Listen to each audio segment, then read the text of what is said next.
to everybody out there watching. Just love yourself, love your people. Times are changing. Just try to be as positive as you can. Find out your purpose and just go for it.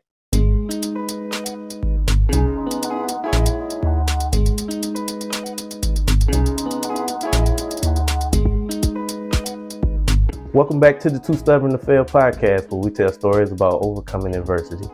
We got a very special guest in the building today. Today, she hails from Flint, Michigan. Super talented artist. She actually also is the CEO of the label, the Roundtable Association, which I love the name of. Miss Young, Black, Beautiful, and Free herself, the lovely Jada Ali. How you feeling today? Thank you. I'm good. I'm blessed. I'm so thankful to be here. Yeah, I appreciate you taking some time out to talk to me. Getting a chance to dive into your career and your catalog has been a pleasure, and I can honestly say that I'm a fan. Like, you dope. You were really dope, and just being able to, and I got two or three songs that I want to talk about later on in the interview. But just to cap it off, I really think you're an amazing artist. Thank you. That means the most to me, like for real. Absolutely. So I always like to give the fans or subscribers a little bit of a background on my guest. So growing up in Flint, explain in your own words, how was that for you? For me, I was born in the '90s, so Flint was cool, but it was just a lot of things that I saw, growing up as I got older and in high school, and then just seeing how things changed as far as our whole environment and everything, because we're known for being the vehicle city, so a lot of people in my family working in the shops, GM, Mm-hmm. General Motors. And a lot of those jobs being taken away. Even me, I think I can remember being super young, getting hired into GM, worked for like a month. I Mm-hmm. remember I had to leave like my orientation, my first day, to go and graduate. Oh, Come wow. back, did all of that, was excited because that's something that everybody like in my family did. You made good money when you work in the shop, you know what I'm saying? Right. So I worked for like a couple months, and then I ended up losing my job with thousands of other people. Mm-hmm. But that made a big difference in the city or whatever. So a lot of things changed, increased the violence and all that different stuff. And then, I come from a family of I'm gonna just call them gangsters, you know what I'm saying? And so it's just a lot that I saw. But for the most part it was cool. But I mean, a lot of the things that you hear and read about Flint, I wouldn't say it's not true. So it's just one of those, you know what I'm saying? It's Mm-hmm. Flint's everywhere, but it's one of them, Right. the whole city is like the hood to me. Mm-hmm. So I, that's I just I definitely can empathize with that because I too am from a small city. It's a little town called Union, South Carolina. Nobody has ever heard of it.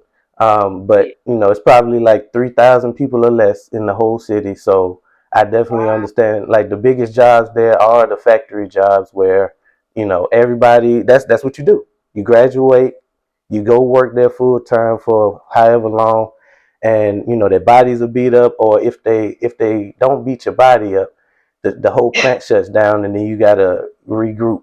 So it's a Right. sad situation in the small town, but I always love to see people make it out of that, because there's some people who that's all they're gonna ever know. Unfortunately, that is that small town, wherever, like you said, it's a Flint everywhere. It's a Union everywhere. It just goes by a Exactly. different name. Um, Yep. I know, and looking at some previous interviews of yours, you said you kind of in school grew up a little athletic, being like a tomboy. Did you have any particular sports that you played during that time? I was a baller. I played basketball, ran track. Shoot, one thing that a lot of people don't know about me is I played the drums too, Yeah, and yeah, I remember hearing that. I played the drums, so that's kind of definitely. I did Yeah. some of everything. Okay. If they would have had football, I would have played. I remember my 12th grade year, I actually tried to start a flag football league, and it was Mhm. on its way. I graduated, didn't get to get it done, but yeah. I think We like actually had a after girl on our team. She ended up being a kicker. I feel Um, like, yeah, I did. I seen, yeah, it was a cup one. It was mhm. one girl that was on the high school football team or whatever, but I wanted it to be like a league for real Yeah, because that's how like it I is grew up. now. I played sports. Yeah, Hmm. Yeah, definitely. that's dope. So, at what point? I mean, I know you kind of got into music early, but at what point did you fall in love with music? Oh man, that I really feel like I've always I think becoming an adult, becoming a woman, and just understanding that I'm able to express myself in this way. It's like Mm, therapeutic for me. Just learning all these different things that music did for me is when I really like. I love this. I'm in love yeah, with and we grew up in a great time for music. I mean, I might be biased, but being the it. '90s baby, I feel like it really can't. Nothing else can really compare to. Like, I still I listen swear, to '90s R&B. I can listen to it every day, and never get yes, tired of it. absolutely. I feel the exact same way. I feel like we just being a '90s baby. We literally seen it all. Hmm. Especially with hip hop. You know what I'm saying? It was Yep, just starting off kind of fresh, and then like to where it's evolved to where it is now. Yeah, and I think a lot of us, like I know it's certain things that's instilled in me. So a lot of my music will actually, especially some of the things I'm gonna be dropping soon, you can hear that '90s like what I was absolutely. listening to when I was growing up. You know what I'm Absolutely, and saying? we're gonna go over that. Don't trust me. I got Yeah. like I have three songs in particular and an honorable mention, but I definitely hear it in the music. Like it's just unmistakable. It's one of those things where like I hear it on the daily anyway, and I always Uh, it's like a little nostalgia when I hear like a tribute or homage to the '90s. And not to say that music wasn't good before that, because it was good before that, but I don't think nothing really sounds like the '90s. And even to this day, you yourself and other artists still, sample and use stuff from the '90s. It just was a good time. Definitely fun time. It was a fun Absolutely. time. Absolutely. So, growing up, I know listening to a previous interview, I know you spoke about previously being shy and having to kind of break out of that shell. What was that process like for you, and what made you like realize that that's what needed to happen? Just growing, it's something that I had to really just let happen naturally. Just and I think just doing it for a long time, just being Mm, around men. You know what I'm saying? It's male dominated, mm, so when I'm always working with men, from the producers, the engineers, the people that are around me, the other rappers, the feature art, the people I'm collaborating with.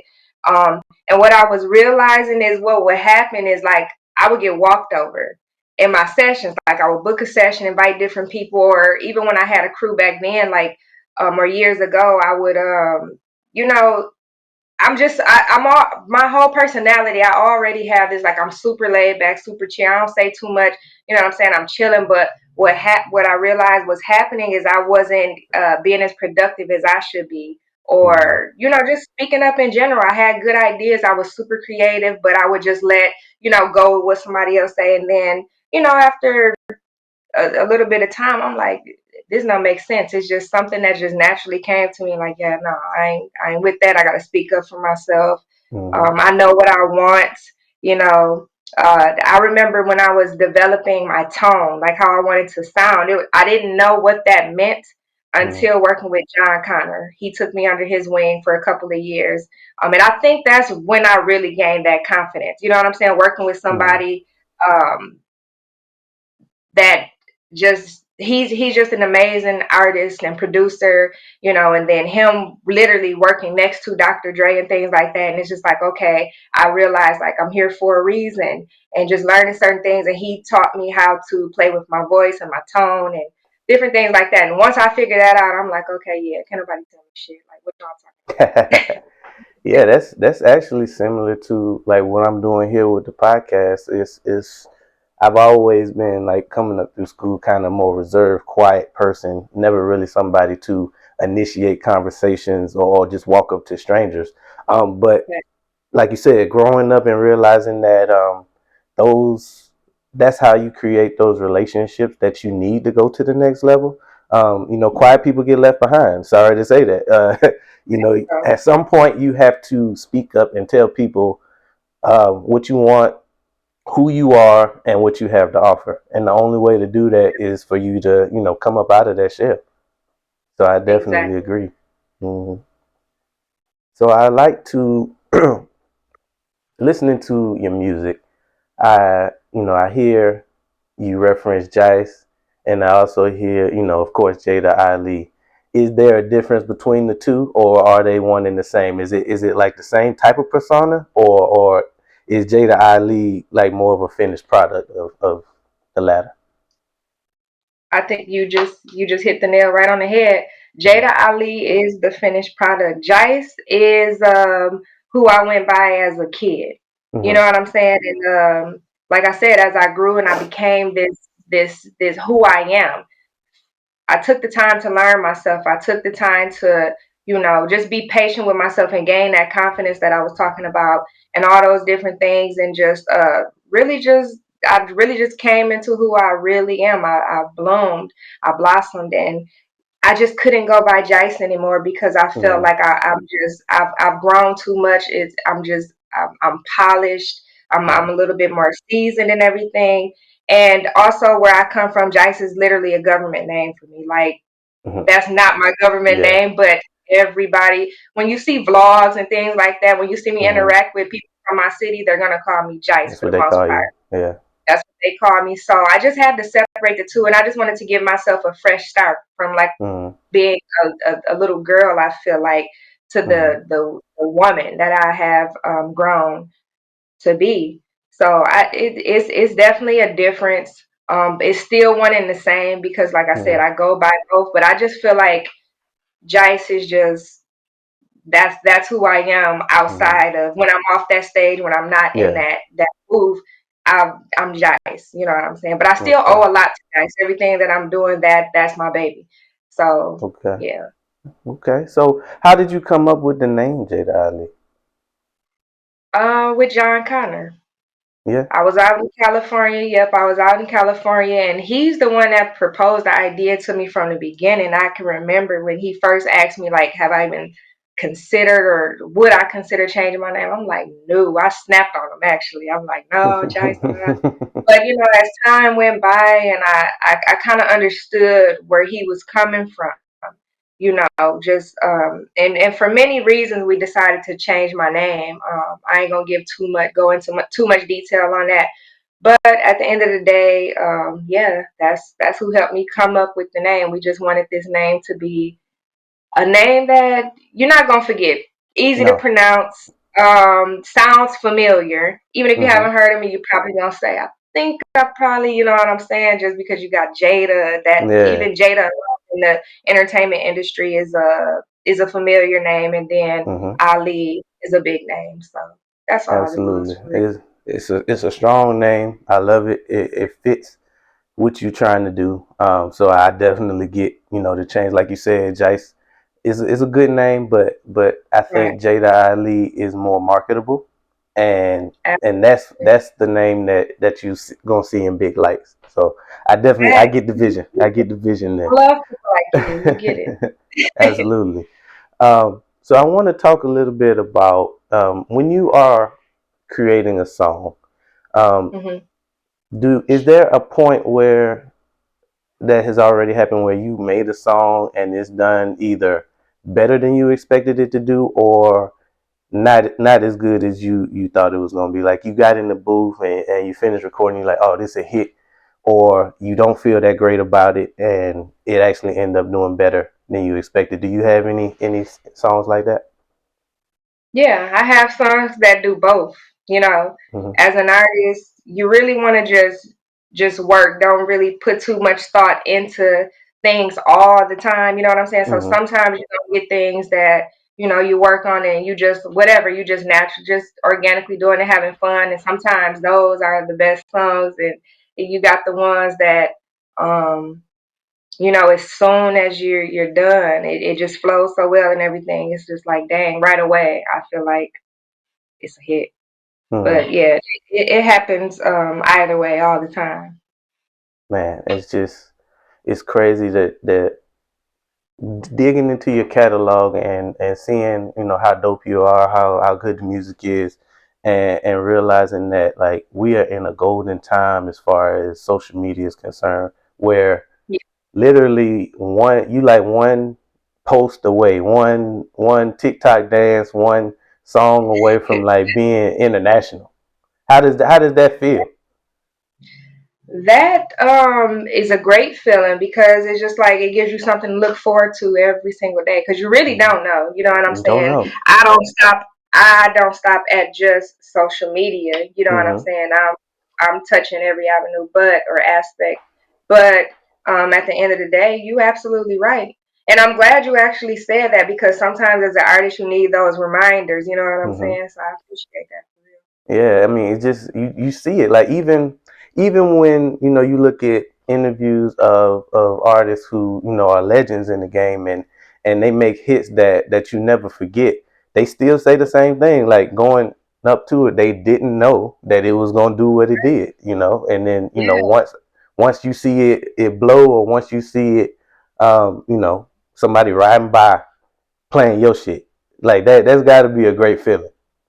absolutely. And that's really the fun part about it. Like I have no idea what's gonna be that one for me. You know what I'm Right. saying? It could be something that I recorded 10 years ago. It could be something I recorded Right. 2 years ago. It could be something I record tomorrow. You never know. So that's Hmm. really a super dope thing about it for sure. Absolutely. And I mean, it's similar to my lane in that, I'm one episode away. Hey, Jada, we might One break the internet episode with this one. tomorrow, You never you know. never You never know. know. That's the dope thing about as creators how we can literally do, you know what I'm saying, have Hmm. that access now to literally just post and just create and just post and you never know. It Hmm. is that's dope.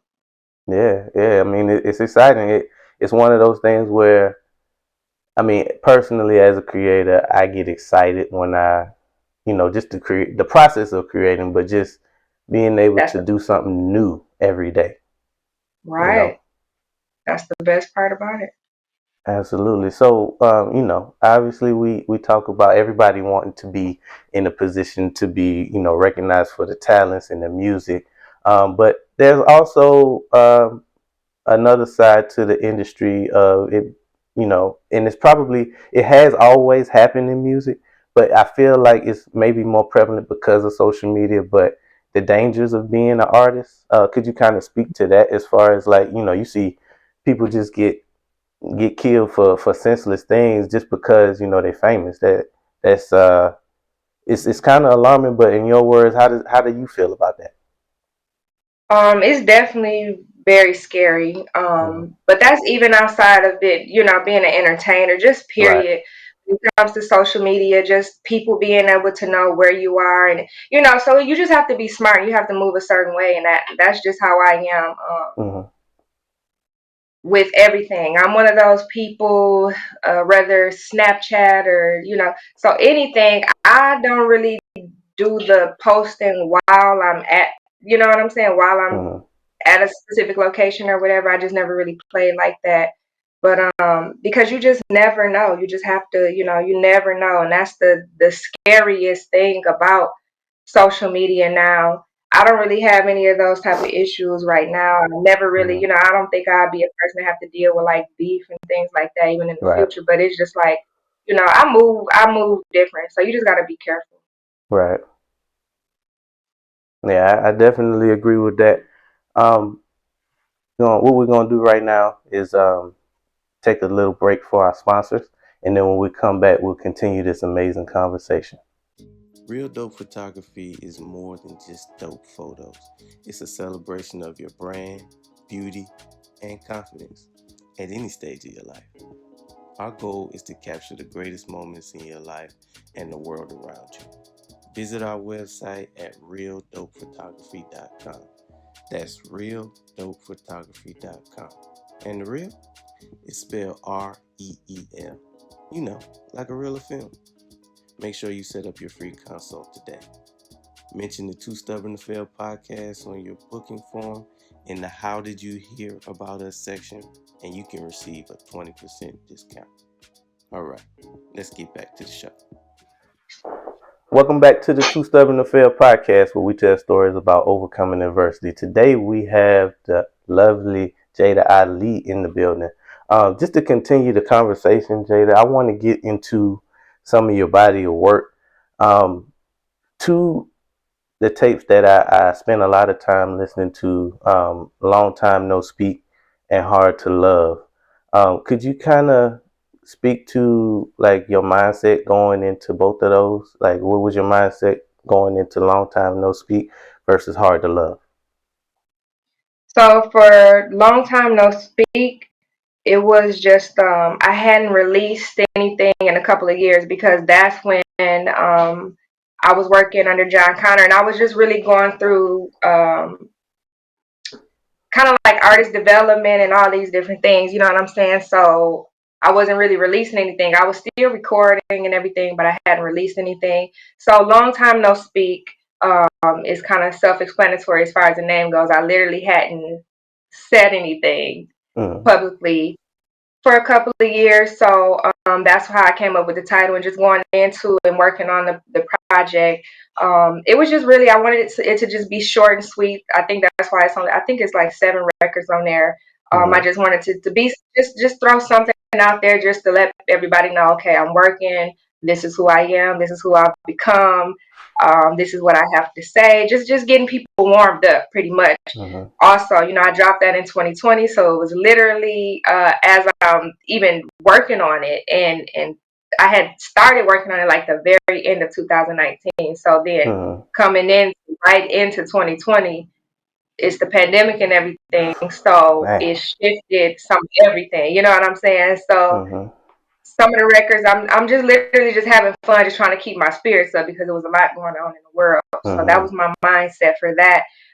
For Hard to Love, that was I had started working on that way back then. You know what I'm saying? So that was something that I really, really took my time with.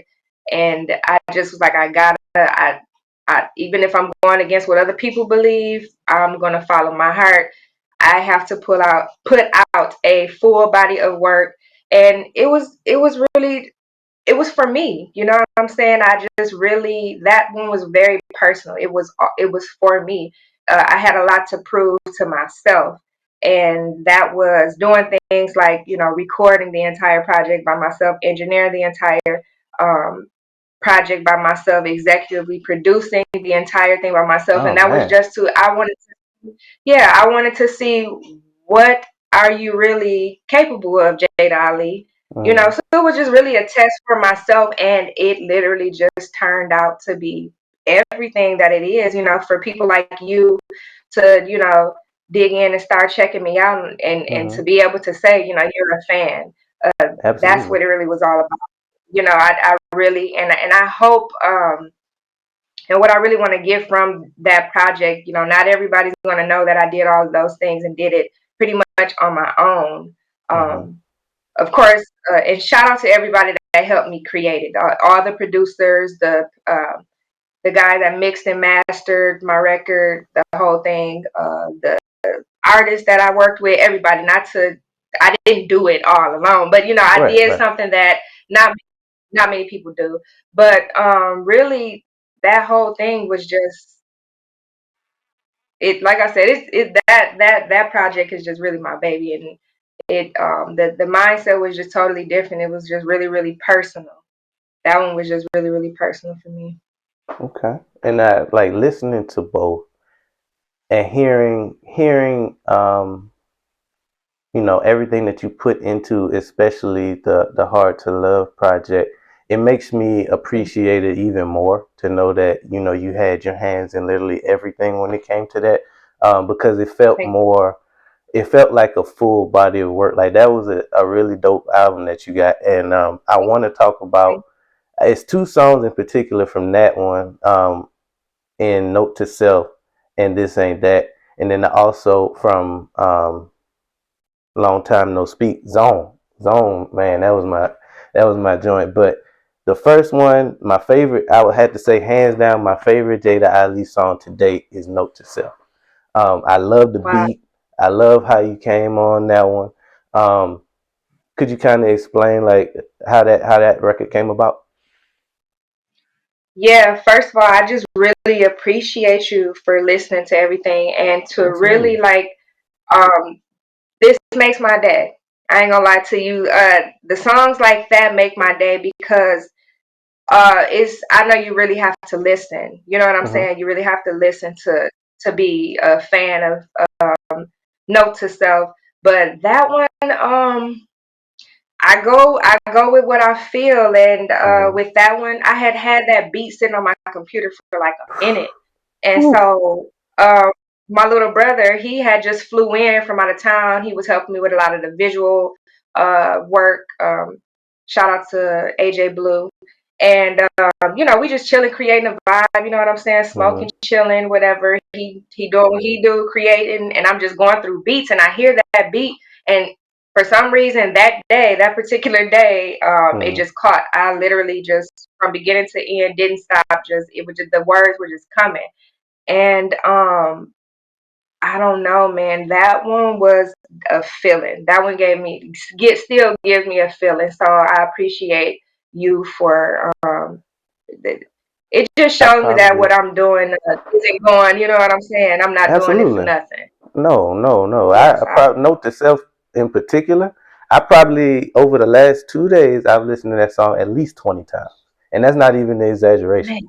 man, Yeah. man. So if you ever look at your analytics on Apple Music, you gonna see that it spiked over the past 2 days in Columbia, South Carolina, because I've Man, been I bumping it. appreciate that.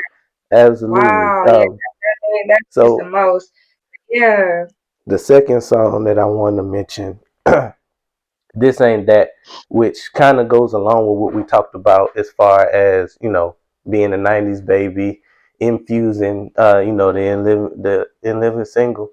Um, I loved it right off the bat, just it's just one of them songs that instantly took me back to my childhood, and I'm like, oh yeah, Mhm. we got to talk about this one. So kind of describe that one for me.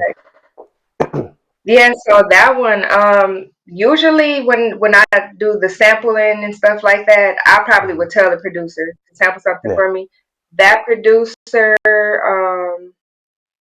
he that they sent me the record, and I was just like, oh shit, this is exactly my type of vibe. You know what I'm saying? Hmm. That living single sample or whatever.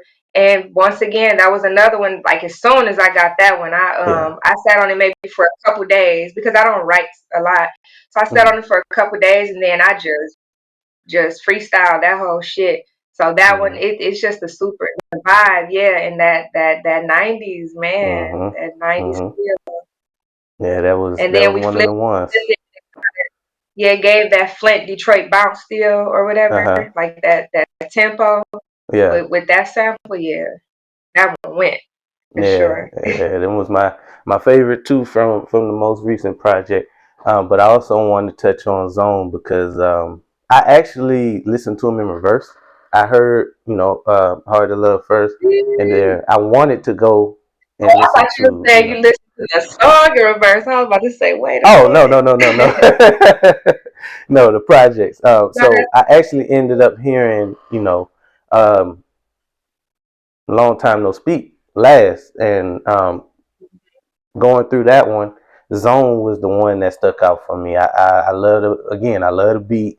I love how you came on it. So kind of talk about dope. the process of that one.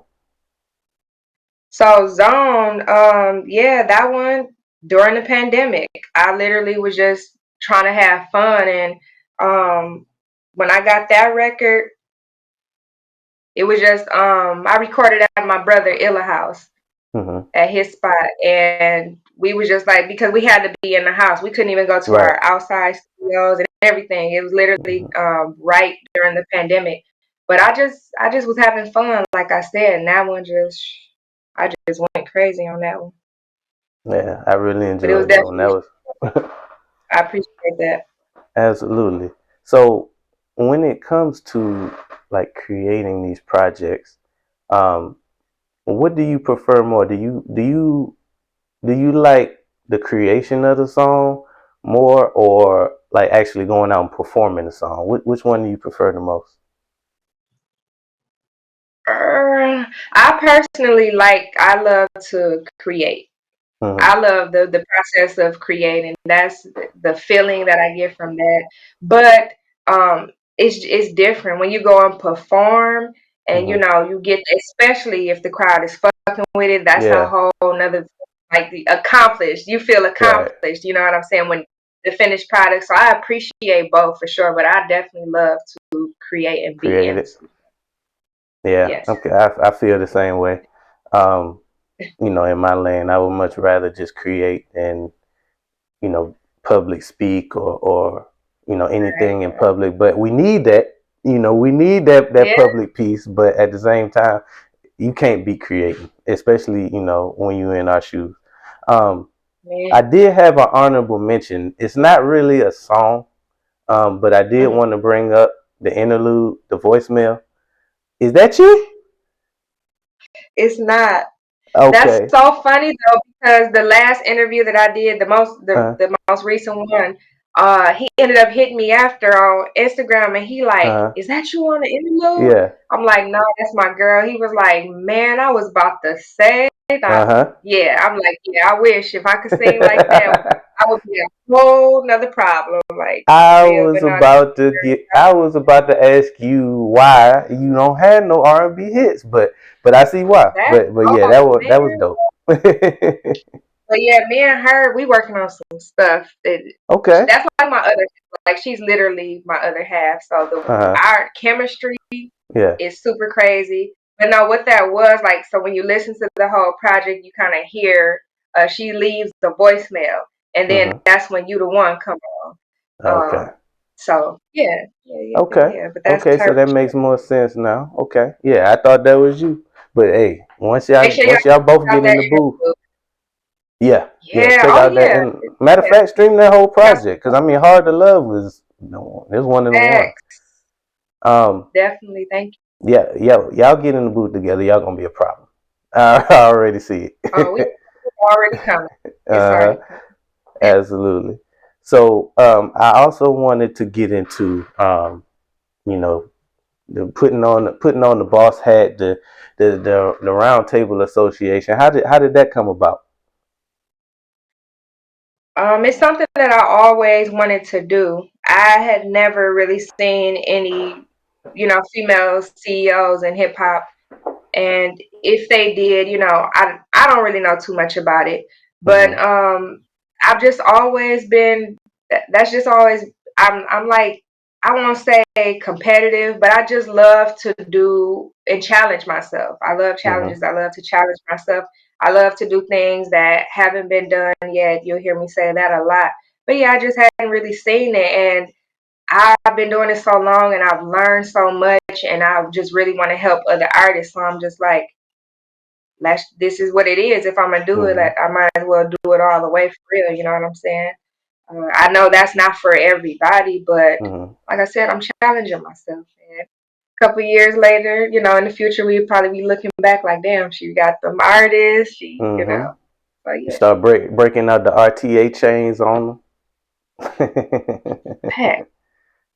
See, So, so just simple, and you already answered it in a previous question that I asked you. But what is your favorite part of what you do today?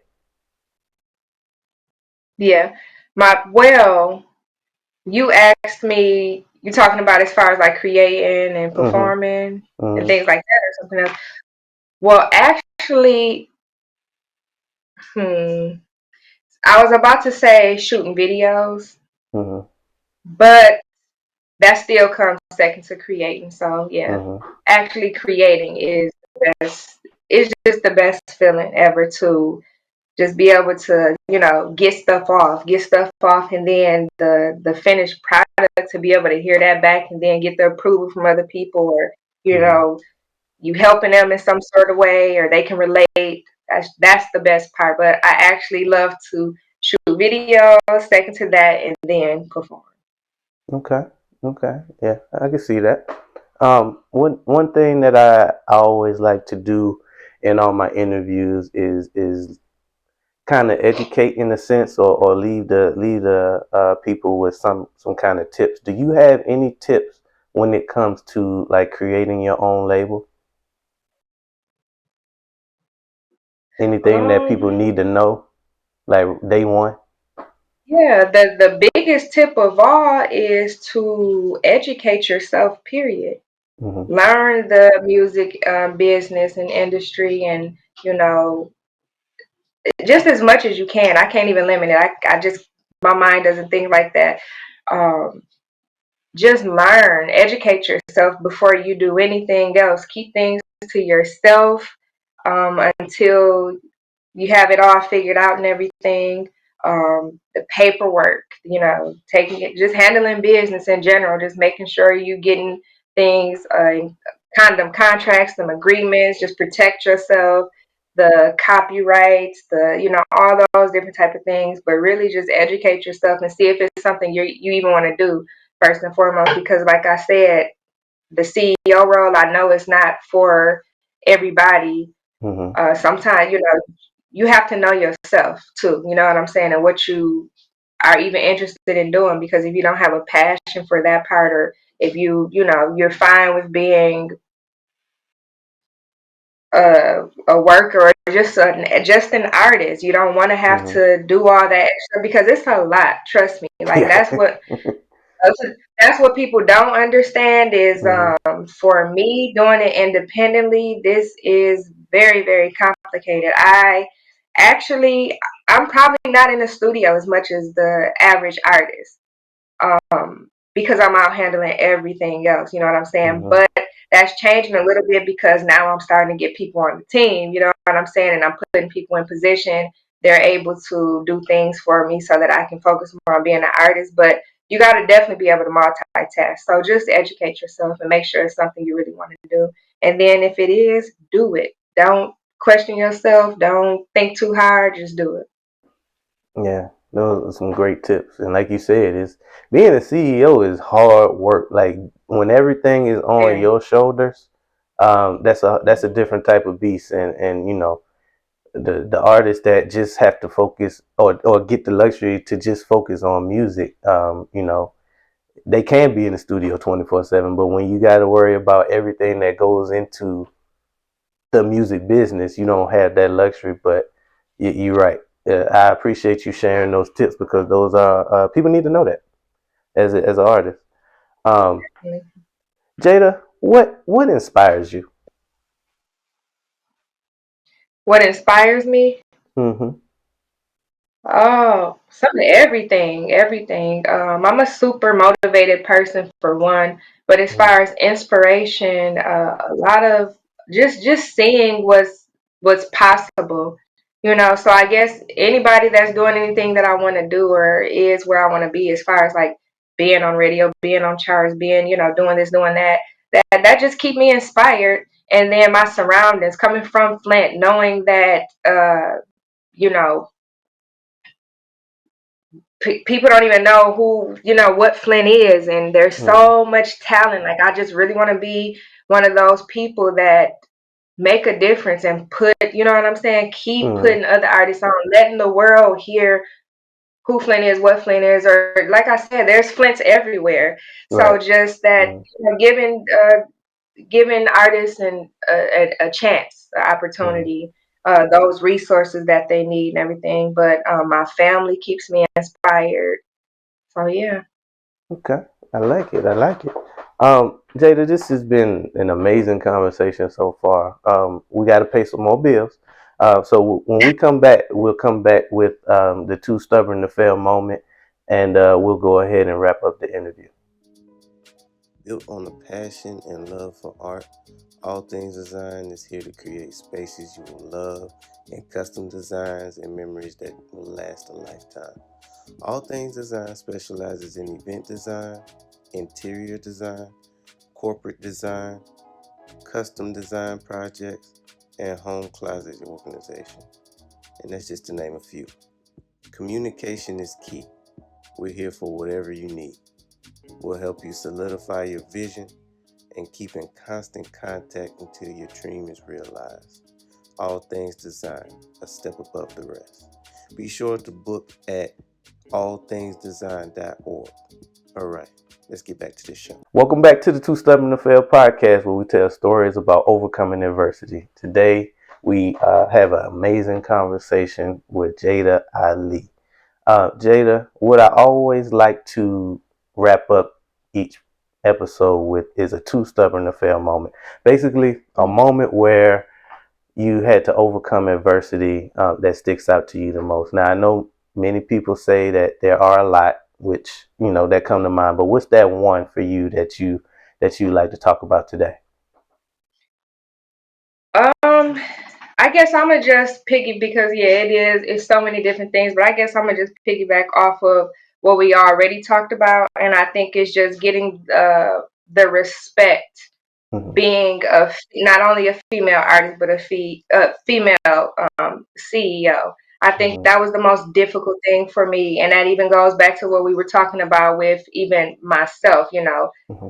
Uh, that's the thing. Back to what we were saying about that's what made me say, okay, I knew what I wanted. I knew this is what I Mm-hmm. wanted. I knew what I want to do. I know who I want to be, and I wasn't gonna get that being quiet and being reserved and everything like that. So I had to get out of that and just step up and stand up for myself. So the most one of the most challenging things was really just doing this, trying to Mm-hmm. get to this point, trying to be heard by certain people and everything, because it's complicated, it's Mm-hmm. real complicated, but and demanding and getting that respect, that was probably one of the craziest little times, just knowing that I wanted to do this, and I needed a team, you know what I'm saying? Mm-hmm. So getting those people to listen and be like, okay, I'm rocking with you, we riding, we rolling, or whatever. It took a long time to get here, to Right. have people that don't even know who I am believe in me. Like my Mm-hmm. manager is from Philly, my road manager, Chicago, Jackson. Just all these different, just just getting these people to be like, because you cannot do it alone. That's another thing I want to let artists know is, whether you're a CEO or just an artist, to really be successful, you need a team. You know what I'm Mm-hmm. saying? It's very, very important. So I think that was something that I overcame. And Okay. I'm Yeah, glad, because I now I feel definitely like, get okay, it. I can really, yeah. Yeah, it kind of it made you who you are today, and now we're looking at a boss, and like I said, I look forward to whoever the lucky artist is gonna be to rock them RTA chains. And I look forward to you always welcome to come back to the spot. I thoroughly enjoyed the interview. I feel like we vibe. So I definitely whenever you want to talk about releasing a new project, or if you got an artist that you just signed that you want to break, whatever it is, like this won't be the last time that we work together, because I thoroughly enjoyed the Absolutely. conversation. I really, really just want to let you know Hmm. I appreciate that. Appreciate you for listening to me, just taking the time to even get to know who Jada Ali is, for Absolutely. sharing your platform. Yeah, I really appreciate that. And I'll definitely be back. I'm about to keep dropping for real. So we're going to have a lot to talk about.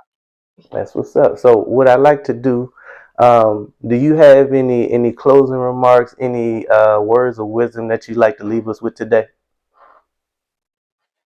I think I pretty much shared everything, but just to everybody out there watching, just love yourself, love your people. Times are changing. Just try to be as positive as you can. Find out your purpose and just go for it. Well, there you have it. That was a great message. I appreciate you for sharing that. But we can't let you out of here without you plugging everything that you got going on, whether that be social media, um, websites, any projects you got coming up, the whole nine. The floor is yours. Absolutely. Make sure you follow me on social media. I am Jada Ali. YouTube is Jada Ali TV. website, IamJadaAli.com. I got some merch on there right now. Getting ready to drop some new merch, Ali Mafia. Make sure you join Ali Mafia. And yeah, just follow me so you can stay connected because we're going places. Y'all heard what he said. The music is fire. 90s baby all day. Shout out to Q the Question. Shout out to Cell G. Shout out to my team, to my city, Flint. Yeah. Well, Jade, I appreciate you sitting down with me and having this interview. Um, I look forward to my RTA chain being in the mail one day. But yeah, we're gonna wrap this one up. This has been an amazing episode of the Too Stubborn to Fail podcast. Today we had the lovely Jada Ali in the building, dropping nothing but nuggets, giving you an insight into her as an artist, a CEO, a boss. Um, I really look forward to having you back, and we're gonna wrap this one up. Thank you.